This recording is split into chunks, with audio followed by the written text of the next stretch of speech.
ನಮಸ್ಕಾರ ಗುರುಗಳೇ. ನಮಸ್ಕಾರ. ತಾವು ಕುಂಭಮೇಳದಲ್ಲಿ ಸಿಕ್ಕಿದ್ರಿ, ನಮ್ಮ ಆಶ್ರಮದ ಅಡ್ರೆಸ್ ಕೊಟ್ಟರೆ ಬರೋಕ್ಕೆ ಹೇಳಿದ್ರಿ. ಇವತ್ತು ಬಂದಿದ್ದೀನಿ ನಿಮ್ಮ ಆಶ್ರಮಕ್ಕೆ. ಒಳ್ಳೆಯದು. ನನ್ನ ಉಳ್ಕೊಳ್ಳೋಕ್ಕೆ ವ್ಯವಸ್ಥೆ ಮಾಡಿಕೊಟ್ಟಿರಿ, ತುಂಬ ಧನ್ಯವಾದ ಗುರುಗಳೇ.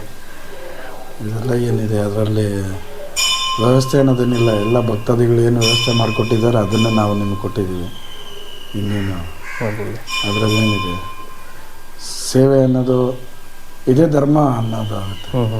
ಇದೆಲ್ಲ ಇಷ್ಟೆಲ್ಲ ಮಾಡಿಕ್ಕಿದ್ದಾರೆ ಹರಿಯಾಣದಲ್ಲಿ. ಅಂದರೆ ಇಲ್ಲಿ ಹಳ್ಳಿಗಳಲ್ಲೂ ಈ ಥರ ವ್ಯವಸ್ಥೆಗಳು ಮಾಡಿಕೊಂಡು ಎಲ್ಲೇ ಒಂದಾಗಲಿ ಗುರುಗಳ ಸನ್ನಿಧಾನದಲ್ಲಿ ಅವರ ಸಮಾಧಿ ಆಗಲಿ, ಅವ್ರ ಒಂದು ಹೆಸರಲ್ಲಿ ಒಂದು ಮಂದಿರ ಆಗಲಿ ಮಾಡಿ ಅದನ್ನೆಲ್ಲ ವ್ಯವಸ್ಥೆ ಮಾಡಿ ನಿಮ್ಮನ್ನು ಯಾರು ಬರೋರು ಹೋಗೋರು ಇರ್ತಾರೆ ಅವ್ರಿಗೆಲ್ಲ ಏನೋ ಒಂದು ಉಪಯೋಗ ಆಗಲಿ ಅಂತೇಳಿನೇ ಇದೆಲ್ಲ ಮಾಡಿ. ನೀವು ಸ್ಟಾರ್ಟಿಂಗಿಂದ ಇಲ್ಲೇ ಇದ್ರೆ ಗುರುಗಳೇ? ಹೌದು. ಓಕೆ. ನೀವು ದೀಕ್ಷೆ ತಗೊಂಡು ಎಷ್ಟು ವರ್ಷ ಆಯಿತು ಗುರುಗಳೇ? ಒಂದು 8 ವರ್ಷ ಆಯಿತು. ನಿಮ್ಮದೊಂದು ಕುಂಭಮೇಳದಲ್ಲಿ ಒಂದು ವಿಡಿಯೋ ಮಾಡಿದ್ದೆ, ಸುಮಾರು ಜನ ಕಾಮೆಂಟ್ ಮಾಡ್ತಾಯಿದ್ರು, ಫಿಲಮಲ್ಲೆಲ್ಲ ಮಾಡಿದಾರಂತೆ, ಹೌದಾ ನಿಜಾನೇನಾ ಅಂತಲೇ ಕೇಳ್ತಾಯಿದ್ರು. ಯಾವ ಫಿಲಮಲ್ಲಿ ಮಾಡಿದ್ರಿ ಮತ್ತು ಯಾಕೆ ಬಿಡಬೇಕಾಯ್ತು ಗುರುಗಳೇ? ಇದು ಬಿಡಬೇಕನ್ನೋದು ಒಳ್ಳೆ ಫಿಲಮ್ ಹೇಳಲು ನಮಗೇನು ಪರಮಾತ್ಮನ ಆಶೀರ್ವಾದದಿಂದ ಯಾವುದೇ ಒಂದು ಕಮ್ಮಿ ಏನೂ ಆಗಿಲ್ಲ. Okay okay. ಯಾವುದೋ ಒಂದು ಆರ್ಥಿಕವಾಗಿ ಆಗಲಿ ನಮ್ಮ ಜೀವನದಲ್ಲಾಗಲಿ ಏನೋ ಒಂದು ಇದಿಲ್ಲ. ಇದು ಏನೋ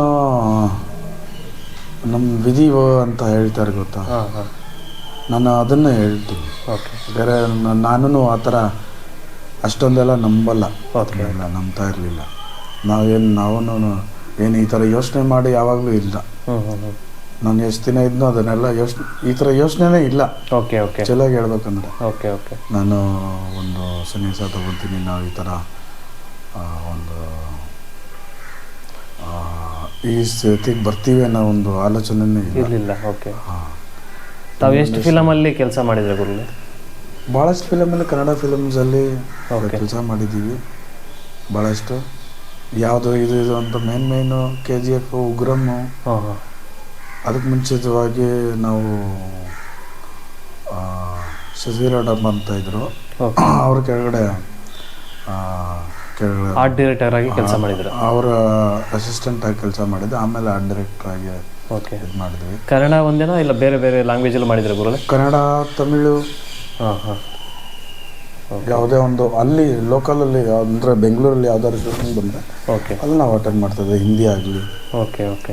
ಆ ಥರ ಒಂದು. ಆಮೇಲೆ ಕಮರ್ಷಿಯಲ್ ಫಿಲಿಮ್ಸು, ಟಿ ವಿಲೆಲ್ಲ ಅಡ್ವರ್ಟೈಸ್ಮೆಂಟ್ ಎಲ್ಲ ಬರುತ್ತಲ್ಲ, ಓಕೆ ಓಕೆ, ಆ ಥರ ಕಮರ್ಷಿಯಲ್ ಫಿಲಿಮ್ಸ್ ಎಲ್ಲ ಮಾಡಿದ್ದೀರಾ? Okay okay. ಮತ್ತು ಇಲ್ಲಿ ಹೆಂಗಿದೆ ಗುರುಗಳ ರೆಸ್ಪಾನ್ಸ್? ಯಾಕಂದರೆ ತಾವು ಸೌತಿಂದ ಬಂದಿದ್ದೀರಾ, ಇಲ್ಲಿ ಲೋಕಲ್ ಜನ ಹೆಂಗೆ ಸಪೋರ್ಟ್ ಮಾಡ್ತಾರೆ? ಇಲ್ಲ, ಇಲ್ಲಿ ಏನಾಗಂತಂದ್ರೆ ಅದನ್ನೇ ಯಾರೇ ಆಗಲಿ ಒಂದು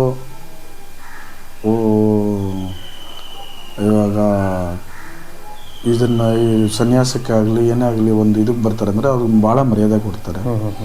ಯಾಕೆಂದರೆ ಇದು ಇಲ್ಲಿ ಉತ್ತರನ ಧರ್ಮಭೂಮಿ ಅಂತ ಹೇಳ್ತಾರೆ, ದಕ್ಷಿಣನ ಕರ್ಮಭೂಮಿ ಅಂತ ಹೇಳಿ. Okay okay. ಅಲ್ಲಿ ಕರ್ಮಕ್ಕೆ ಆದ್ಯತೆ ಜಾಸ್ತಿ, ಇಲ್ಲಿ ಧರ್ಮಕ್ಕೆ ಆದ್ಯತೆ ಜಾಸ್ತಿ. ಕರ್ಮ ಅಂದರೆ ಯಾವ ಥರ? ನನಗೆ ಅದ್ರ ಬಗ್ಗೆ ಐಡಿಯಾ. ಅಂದರೆ ಕರ್ಮ ಅಂದರೆ ಅಲ್ಲಿ ಜಾಸ್ತಿ ಕೆಲಸ. ಓಕೆ. ನಮ್ಮ ದಿನನಿತ್ಯದ ಕೆಲಸ, ನಾವು ನಮ್ದಿದು ಒಂದು ಜವಾಬ್ದಾರಿ ಅಂತ ಇರ್ತದೆ, ಕೆಲಸಗಳು, ಕೆಲಸ ಕಾರ್ಯ. ನನಗಿದು ಈ ಜವಾಬ್ದಾರಿ ಇದೆ, ಈ ಜವಾಬ್ದಾರಿ ಇದೆ, ಅದರಲ್ಲಿ ಸ್ವಲ್ಪ ಧ್ಯಾನ ಕೊಡ್ತಾರೆ ಅಲ್ಲಿ. Okay okay. ಇಲ್ಲಿ ಏನಂದರೆ ಇಲ್ಲೂ ಅದೇ ಇರುತ್ತೆ. ಅಂದರೆ ಇದ್ರಲ್ಲಿ ಜಾಸ್ತಿ ಏನಾಗುತ್ತೆ ಅಂದರೆ ಅದ್ರ ಜೊತೆಗೆ ಕರ್ಮ, ಧರ್ಮದ ಪ್ರಚಾರ ಆಗಲಿ ಏನೇ ಒಂದಾಗಲಿ ಅದಾಗಿರುತ್ತೆ. ಇಲ್ಲ ಅದಕ್ಕೇ ಏನಾಗುತ್ತೆ ಅಂದರೆ ಹರಿಯಾಣದಲ್ಲಿ ವಾಸ್ತವಿಕವಾಗಿ ಅಂದರೆ ಒಂದು ಸ್ಪೆಷಲ್ ವಿಶೇಷ ಅಂದರೆ ಇಲ್ಲಿ ಯಾವುದೇ ಒಂದು ಹಳ್ಳಿಯಲ್ಲಾಗಲಿ, ಸಣ್ಣದ ಹಳ್ಳಿ ಆಗ್ಬೋದು, ಸಣ್ಣ ಜಾಗ ಆಗ್ಬೋದು, ಹಳ್ಳಿಯಲ್ಲಿ ಒಂದೊಂದು ಯಾವುದಾದ್ರೂ ಗುರುಗಳದ ಮಠನೋ ಅವ್ರ ಸಮಾಧಿನೋ ಮಠ ಇದು ಮಾಡಿಕೊಂಡು ಸಣ್ಣದಾಗ್ಯೋ ದೊಡ್ಡದಾಗ್ಯೋ ಎಲ್ಲ ಮಾಡಿಕೊಂಡು ಮಾಡ್ತಾರೆ. Okay okay. ಇಲ್ಲಿ ಸೇವೆ, ಅವರು ನಿತ್ಯ ಸೇವೆಯಲ್ಲಿ ಇರ್ತಾರೆ. ಓಕೆ. ಧರ್ಮ ಅಂದರೆ ಯಾವ ಸ್ಟೇಟ್ ಬರ್ಬೋದು ಗುರುಗಳೇ ಇಲ್ಲಿ ನಾರ್ತಲ್ಲಿ? ನಾರ್ತಲ್ಲಿ ಆಲ್ಮೋಸ್ಟ್ ಎಲ್ಲನೂ ಬರುತ್ತೆ. ಎಲ್ಲಿಂದ ಸ್ಟಾರ್ಟ್ ಶುರು ಆಗುತ್ತೆ? MP ಇಂದ ಸ್ಟಾರ್ಟ್ ಆಗುತ್ತೆ. ಆಲ್ಮೋಸ್ಟ್ ಇದರಿಂದನೇ ಶುರು ಆಗುತ್ತೆ ನಿಮಗೆ, ಮಹಾರಾಷ್ಟ್ರದಿಂದನೇ. ಮಹಾರಾಷ್ಟ್ರದಿಂದ ಶುರುವಾಗಿ ಜಾಸ್ತಿ ಅಂದರೆ ಇಲ್ಲಿ ಈ ಹರಿಯಾಣ, ಓಕೆ. ಮತ್ತು ಸುತ್ತಮುತ್ತಲು ಪಂಜಾಬ್, ಉತ್ತರ ಪ್ರದೇಶಲ್ಲೂ ಈ ಕಡೆ ಮಾತ್ರ ಜಾಸ್ತಿ ಇರುತ್ತೆ. Okay okay. ಈ ಹರಿಯಾಣ ಪ್ರಾಂತದಲ್ಲಿ ಓಕೆ ಓಕೆ. ಈ ಜಾಗ ಇದೆಲ್ಲ ರಾಜಸ್ಥಾನ. ಹಾಂ ಹಾಂ ಹಾಂ. ಮತ್ತು ನೀವು ಮಧ್ಯಭಾಗ ಅಂತ ಹೇಳಿದ್ರೆ ಹರಿಯಾಣ, ಮಧ್ಯಭಾಗ ಅದು ಸುತ್ತಮುತ್ತಲಿನ ಜಾಗಗಳಲ್ಲಿ ಆಶ್ರಮಗಳು ಜಾಸ್ತಿ. ಮತ್ತು ನನಗೆ ಸುಮಾರು ಜನ ಕಾಮೆಂಟ್ ಮಾಡ್ತಾಯಿದ್ರು ನಿಮ್ಮ ವಿಡಿಯೋದಲ್ಲಿ, ಗುರುಗಳು ಕುಂಭಮೇಳ ಆದಮೇಲೆ ಎಲ್ಲಿ ಸಿಗ್ತಾರೆ, ಎಲ್ಲಿ ಭೇಟಿ ಆಗಬೇಕಂತ ಏನಾದರೂ ಅಡ್ರೆಸ್ ಏನಾದರೂ ಸಿಗ್ಬೋದಾ, ಇಲ್ಲ ಮೊಬೈಲ್ ನಂಬರ್ ಸಿಗ್ಬೋದಾ ಅಂತ ಸುಮಾರು ಜನ ಕೇಳ್ತಾ ಇದ್ರು. ನಿಮ್ಮ ಅಡ್ರೆಸ್ ತಿಳಿಸ್ಕೊಡ್ಬೋದಾ ನಮ್ಮ ವೀಕ್ಷಕರಿಗೆ? ಖಂಡಿತ ತಿಳಿಸ್ಕೊಡ್ಬೋದು. ನಾವು ಹರಿಯಾಣ ಸ್ಟೇಟಲ್ಲಿ ಭಿವಾನಿ ಡಿಸ್ಟಿಕ್ಕು ಮಂಡಾಣ ಗ್ರಾಮದಲ್ಲಿ. ಮಂಡಾನ ಗ್ರಾಮದಲ್ಲಿ ಆಶ್ರಮ ಇದೆ. ಎಲ್ಲಿ ಬೇಕಾದ್ರೆ ಯಾರು ಬಂದು ನಿಮ್ಮನ್ನ ಭೇಟಿ ಆಗ್ಬೋದು. ನೀವು ಇಲ್ಲೇ ಇರ್ತೀರಿ ಯಾವಾಗಲೂ? ಇಲ್ಲೇ ಇರ್ತೀವಿ. ಓಕೆ. ಎಲ್ಲರೂ ಹೋಗ್ಬೇಕಾಗಿರೋ ಸ್ಥಿತಿ ಬಂದಾಗ ನಾವು ವಾಚ ಹೋಗಿರ್ತೀವಿ. Okay okay. ಇಲ್ಲೇ ಇರ್ತೀವಿ ಆಲ್ಮೋಸ್ಟ್. ಮತ್ತೆ ನೀವು ಎಲ್ಲಾದರೂ ಕಾರ್ಯಕ್ರಮ ಏನಿದ್ರೆ ಹೋಗ್ತಾ ಇರ್ತೀರಿ? ಯಾರಾದರೂ ಪರ್ಸನಲ್ ಕಾರ್ಯಕ್ರಮ ಅಂದರೆ ಮನೆ ಪೂಜನೆ, ಇಲ್ಲ ದೇವಸ್ಥಾನ ಓಪನಿಂಗು, ಕರೀತಾ ಇರ್ತಾರೆ? ಆಹ್ವಾನ ಏನೋ ಎಲ್ಲ ಹೋಗ್ತೀವಿ. ನಮ್ಮ ಸೌತ್ ಕಡೆಯಿಂದ ಯಾರಾದರೂ ಕರೆದಿದ್ದಾರೆ ಗುರುಗಳು? ಕರೀತಾರೆ. ಅಲ್ಲಿನೂ ಹೋಗ್ತೀವಿ. Okay okay. ಅಲ್ಲಿ ಕಾರ್ಯಕ್ರಮಗಳು ಇರುತ್ತೆ. ಹಾಂ ಹಾಂ ಹಾಂ. ವಾರ್ಷಿಕವಾದ ಸಪ್ತಾಹಗಳು ಇರ್ತದೆ, ಆ ಥರನೂ ಇರ್ತದೆ. ಇಲ್ಲಾಂದರೆ ಮನೆಯವರು ಈ ಥರ ದೇವಸ್ಥಾನಗಳು ಇದೆಲ್ಲ ಇರುತ್ತೆ. ಏನು ಅಲ್ಲಿಗೂ ಇಲ್ಲಿಗೂ ಏನು ವ್ಯತ್ಯಾಸ ಏನಿಲ್ಲ, ಎಲ್ಲ ಒಂದೇ ಇದು.